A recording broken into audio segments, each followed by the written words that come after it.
Thank you, everyone. Thank you for organizing this wonderful conference, mini workshop. It's been really exciting to watch so much science on our beloved triple oxygen isotopes. So this is the chapter number 10, and I'm presenting it. My name is David Zakhorov. And this is our early attempt to kind of marry two different ways to measure oxygen isotopes in Precambrian cherts using triple oxygen isotope values that are measured in bulk. So using laser fluorination of samples that are 1 to 2 milligram in mass, and using in situ secondary ion probes measurements that use a lot less material, is shown here with points on a thin section view. So here's the brief outline of my talk. I'll give you some motivation why it's perhaps important to study ancient chemical sediments. I'll give an introduction to cherts, to their diagenesis and the oxygen isotope controversy that surrounds them.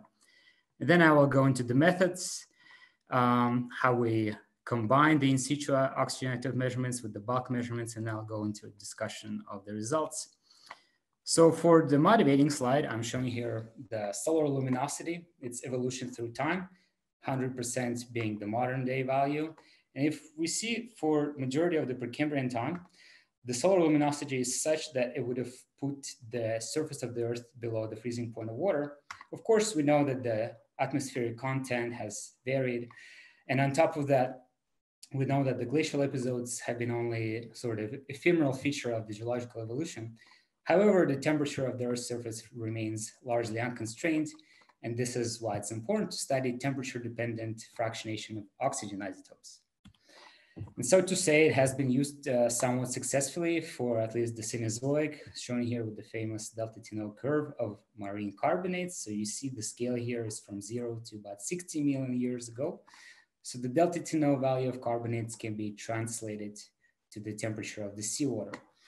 If we go, I'm going to try to hide you. I don't know if you can see this. If we go and look at the ancient marine carbonates and cherts back in the Precambrian and just overall throughout the geologic history, we will see that the delta T0 values are much lower in Archean compared to the modern day counterparts. So 0 today is here, and the beginning of the record is here. And this trend has been kind of at the core of the controversy because it has not been uniquely explained for a long time.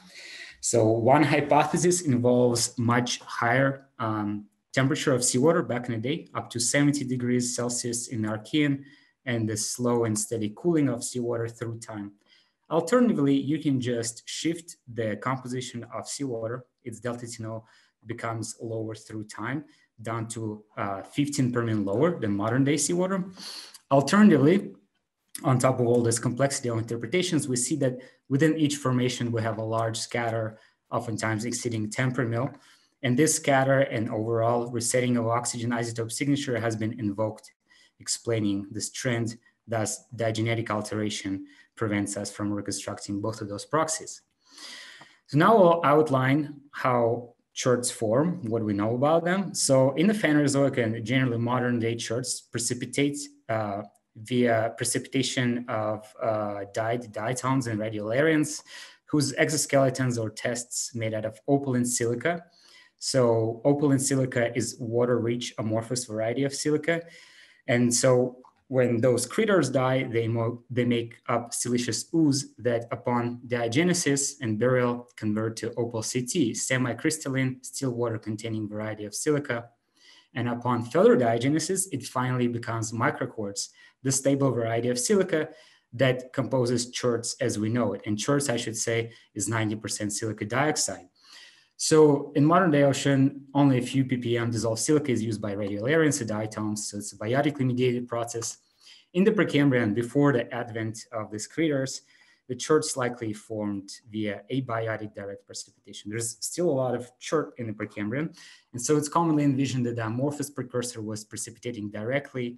However, the diagenetic scheme from here to microquartz was likely the same. However, because Precambrian is long time ago, there has been a lot of things happening to rocks, including recrystallization and metamorphism. We see that petrographically a lot of cherts contain obvious aggregates recrystallized into megaquartz and quartz veins. And what it means for oxygen isotopes, that has been studied numerous times, in fact. So here's the sort of petrographic appearances of Opal A. So this is a ditone test, converts to Opal CT aggregate microquartz. So I'm just going to focus on the recent study by Julien et al. In 2020, where they analyzed silica varieties from a modern drill hole. Okay, it's in a sea floor, it's been drilled, and so there are cores that they analyze for delta T0. So we see the Opal A, so the siliceous ooze, shifts towards lower delta T0 value upon recrystallization and maturation of the sediment. We see that the microquartz has the delta T0 value of around 20 per mil. So if we take this microquartz, measure it, and then try to reconstruct the temperature of equilibration using the delta T0 value of modern seawater that is 0 per mil, we get temperatures of around 130 degrees Celsius. That is very hot. However, because this is a modern drilled site, we know the local geothermal temperature and the local pore fluids.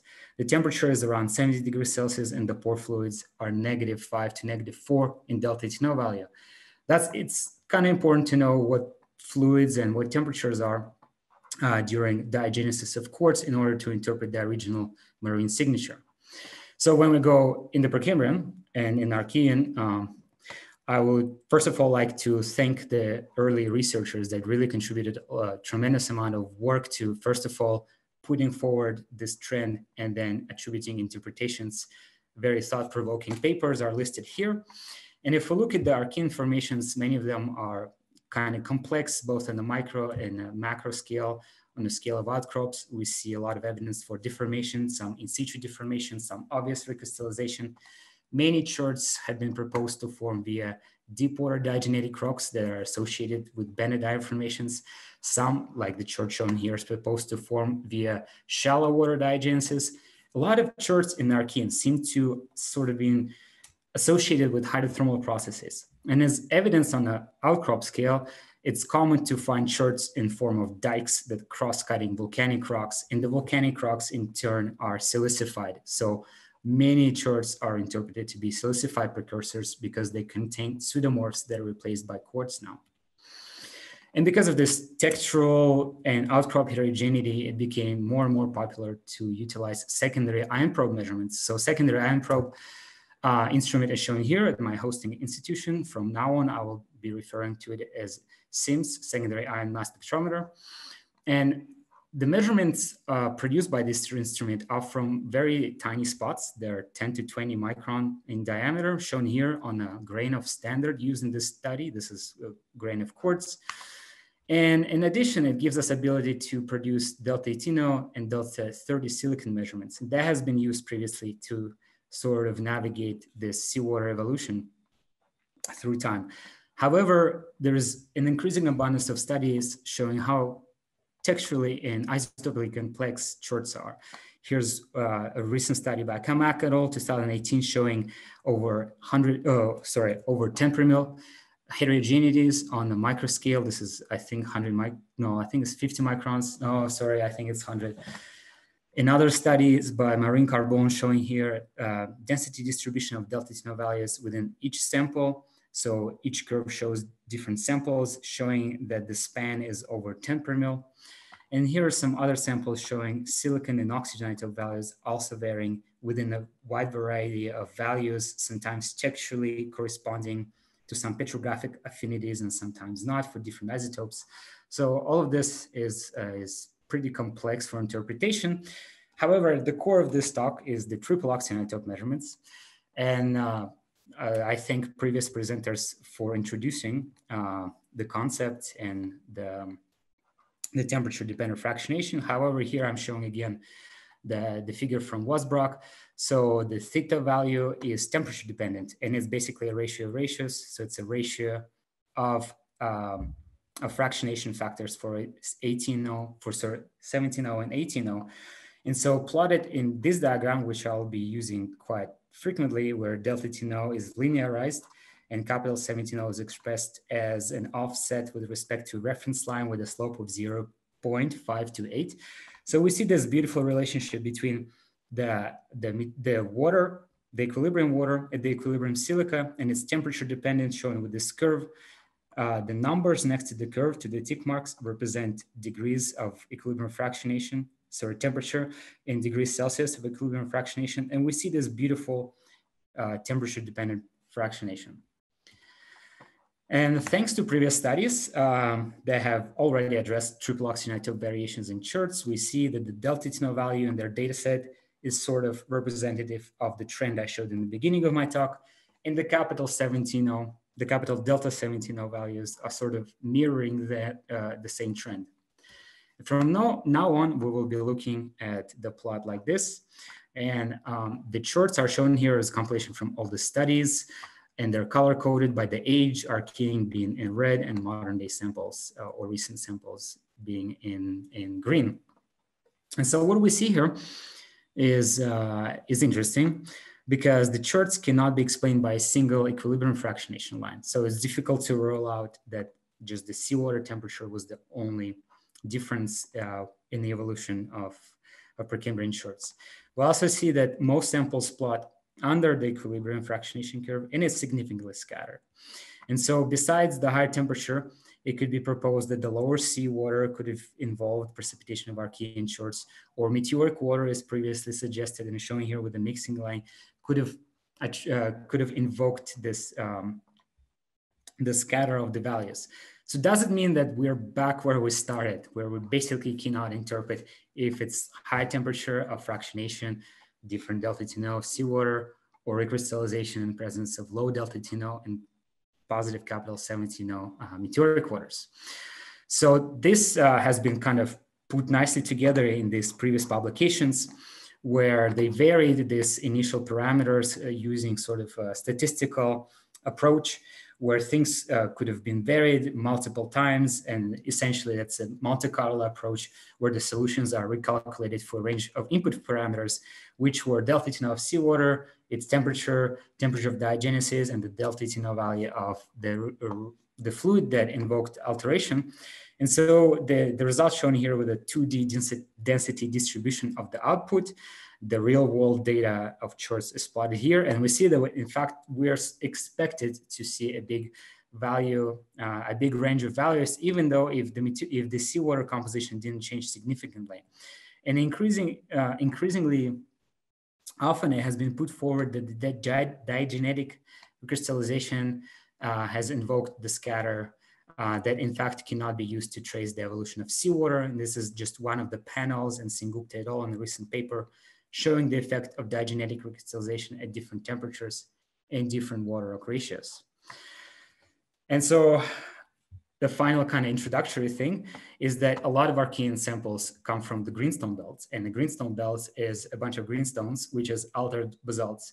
And so the alteration of basalts and precipitation of cherts make kind of a suggestion that the seawater that invoked precipitation of seawater wasn't just seawater. It might have been a fluid that was modified due to reactions with the pillow basalts that are commonly spatially and genetically associated, is shown here. This is Archean Mendon formation, and these are cherts hosted in silicified basalt. So as in modern world, pore water fluids that reacted with rocks are negative in delta TNO if they happen at low temperatures, and it would be high in delta TNO compared to seawater if they reacted at high temperatures. And that's kind of shown with this famous dichotomy of delta TNO values through altered dough shiny crust. And so what can 17O values tell us about this? So I'm showing this diagram where I compiled previously published and recalibrated previously published oceanic materials, including our new data that I'm preparing for publication, those are vent fluids collected from modern seafloor. And so what we see here, first of all, is mid-ocean ridge basalt. There's a kind of tight spot on the diagram here. And low temperature altered basalts are shifted to the right. They're shown here like this, and this is a gentle slope shown like this with a slope of around 0.525. And the high temperature alteration creates a trend like this, a much steeper trend. And so here's where the utility of 17O really shines through, because we have this thing of temperature dependent fractionation between quartz and fluid, as I highlighted earlier, that has been already calibrated and shown here with the curve and the tick marks represent temperatures. However, if the fluids were evolving due to those reactions with the rocks, so would the curve. If the curve, if quartz precipitated from hydrothermal fluids, then this curve would be evolving in this direction. If quartz precipitated out of low temperature pore fluids, then the curve would evolve that way. So we utilize this in interpretation of our data set. And then I would like to introduce our strategy of measurements. So first of all, we use a well-characterized chert collection called PPRG collection. It has been utilized numerous times for geochemical investigations of the Precambrian world. Additionally, we measured modern geothermal silica from Iceland that precipitated at high temperatures, relatively high temperatures. So we used University of Oregon Stable Isotope Laboratory to produce laser fluorination analysis. So the triple oxygen isotope values were determined in bulk. I think I should have an animation showing laser fluorination of a Garnet standard.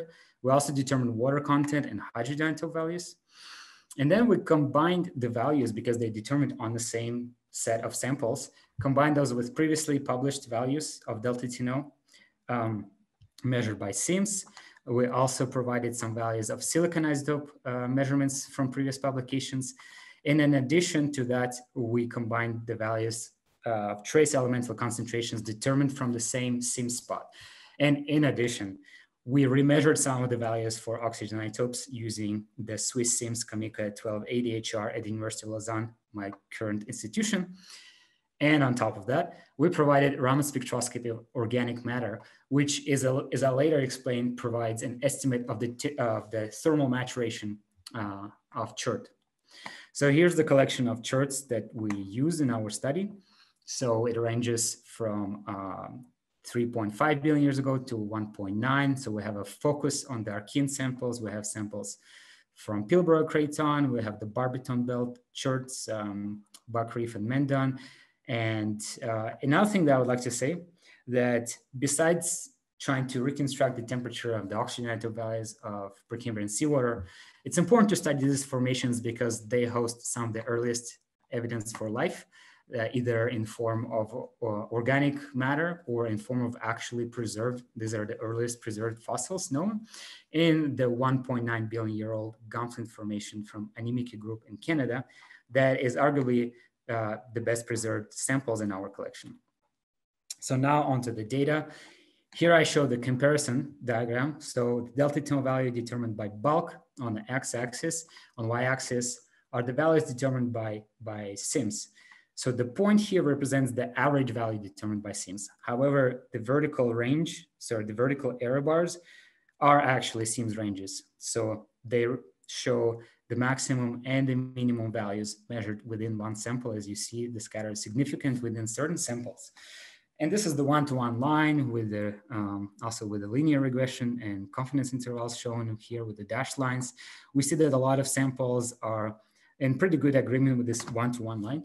However, many still do plot above the one-to-one line. And that is, we think, due to the fact that we specifically target microquartz generation of silica that is interpreted to be the most primary. I mean, it's still diagenetic rock, but it's thought to have been converted to microquartz on the seafloor, unlike in modern day samples, as I showed earlier. And here's a nice example of the variability within one sample from a Gunflint formation. The microquartz averages out at around 24 per mil.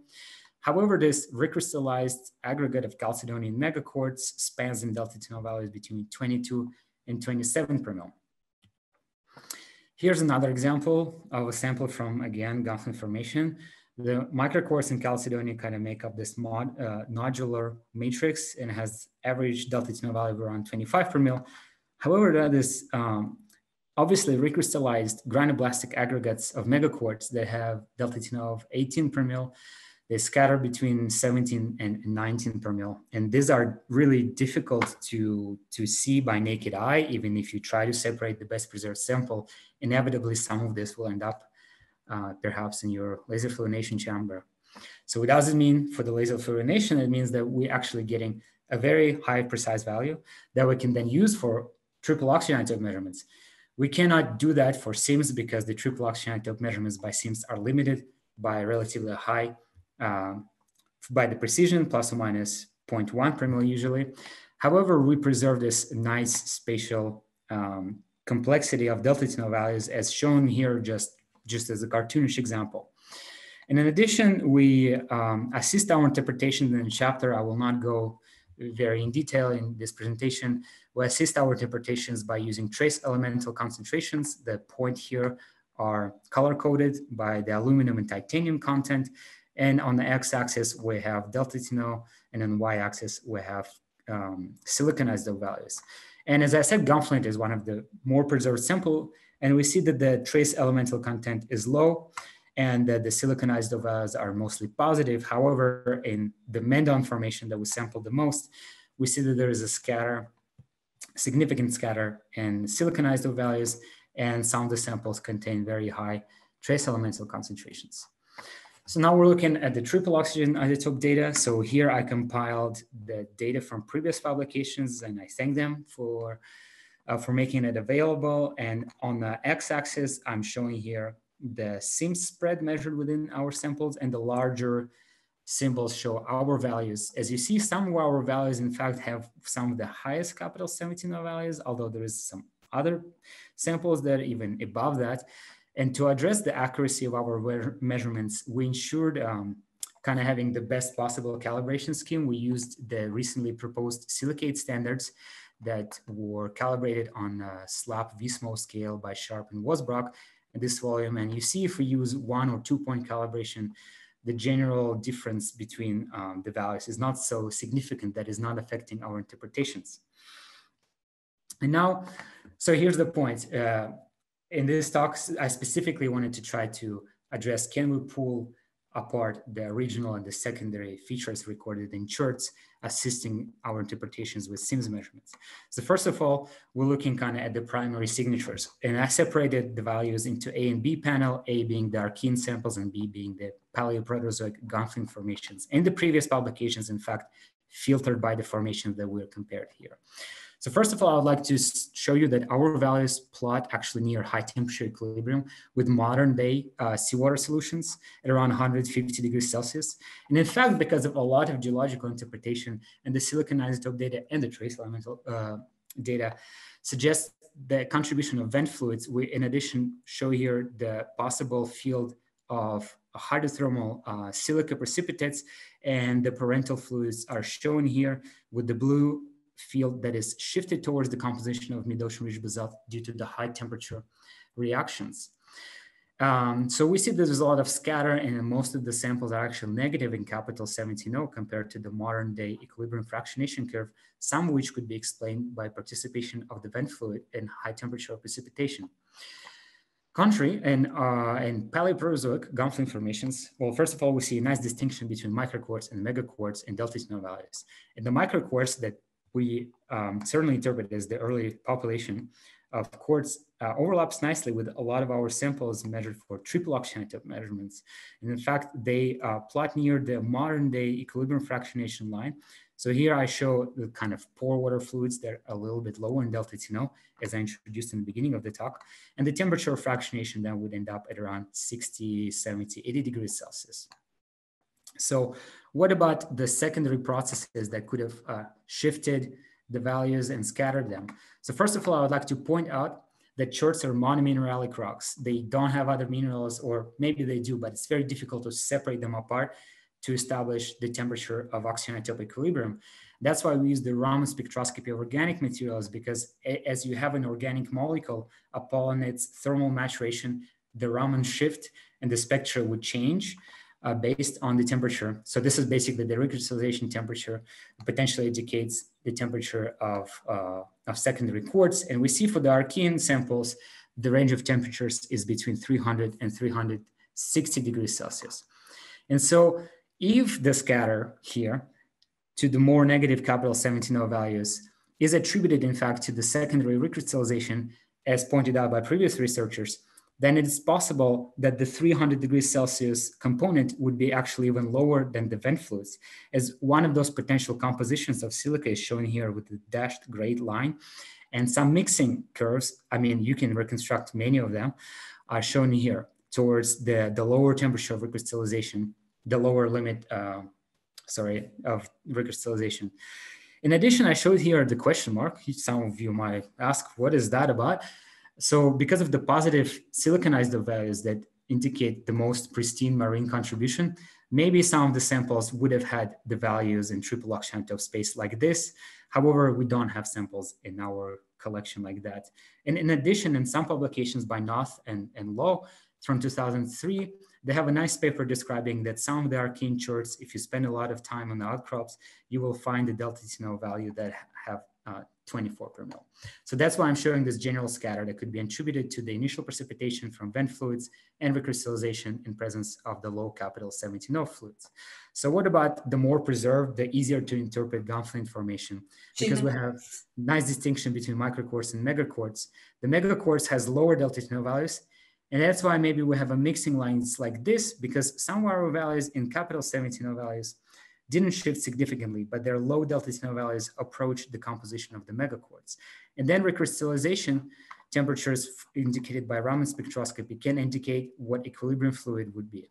And so again, potential equilibrium fluid would have very negative capital 17O values. And one way to create a fluid like this is exchange fluids with crustal lithologies that intrinsically have negative capital 17O values.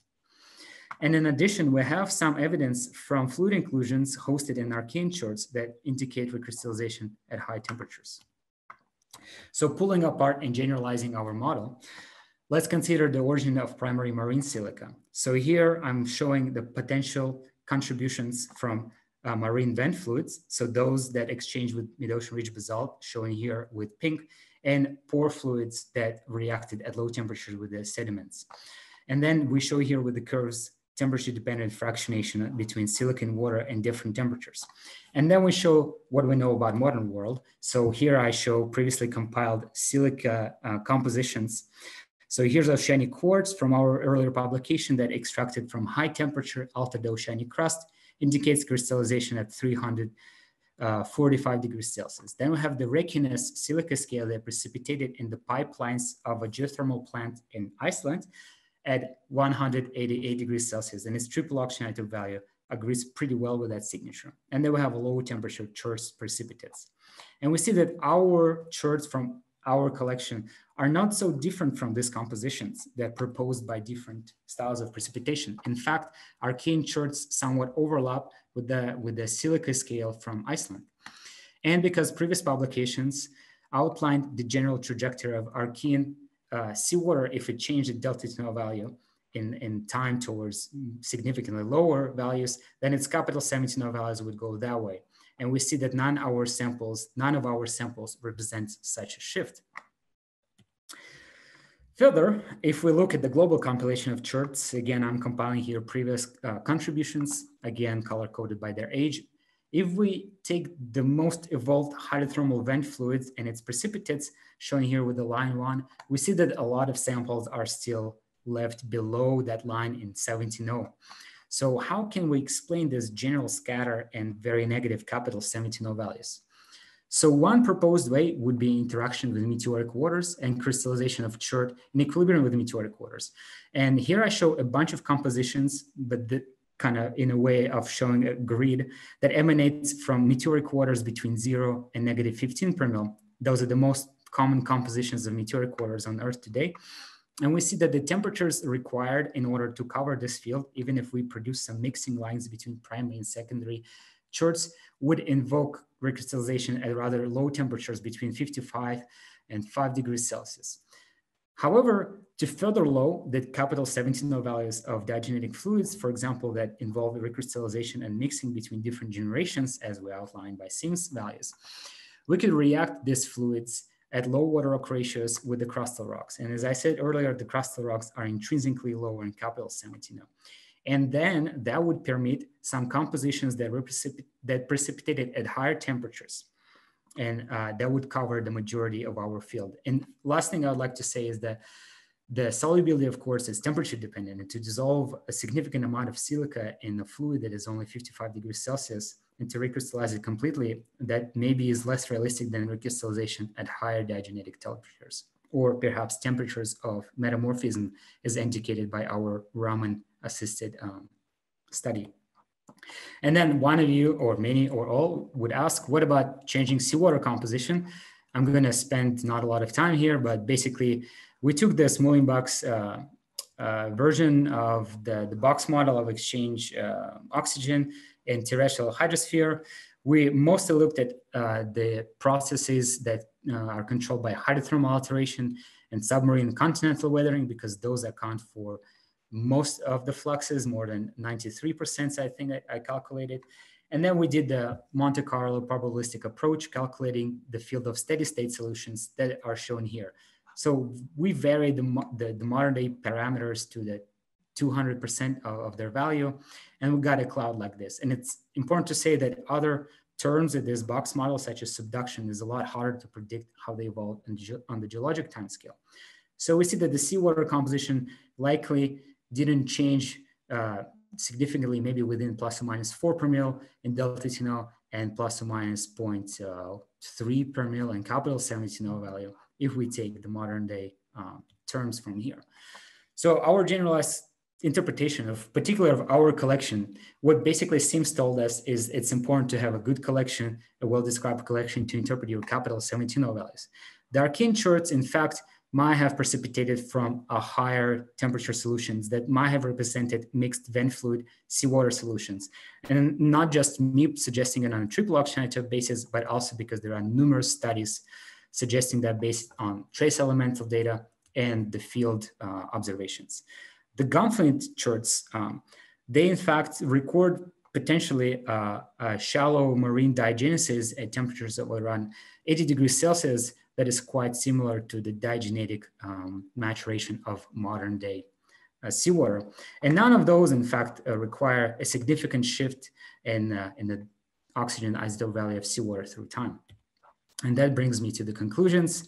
So first, I'd like to say that we used the Sims-assisted study to interpret the triple oxygen isotope values in our collection. The Archean cherts record high temperature precipitation, potentially from mixed vent fluid seawater solutions. The Gunflint cherts of the Paleoproterozoic preserve nice, pristine microcores that has triple oxygen isotope values are like the modern day precipitates, and the secondary quartz signature was likely acquired via high temperature crystallization. We see no visible evolution of seawater in our collection, and I hope that I convinced you that we need those case-by-case studies of cherts if we would like to recognize the original marine signals. And with that, I will take any questions. Okay, well, thank you very much. And are there any questions in the chat? Yes, let's see. What would it suggest if the oxygen isotope composition of vein quartz and chert band quartz in BIF are same? That's a good question. I guess that would depends on the fluid, but that would potentially involve high temperature. I mean, you would have to know at what temperature the vein quartz precipitated, and maybe you could use fluid inclusions to do that.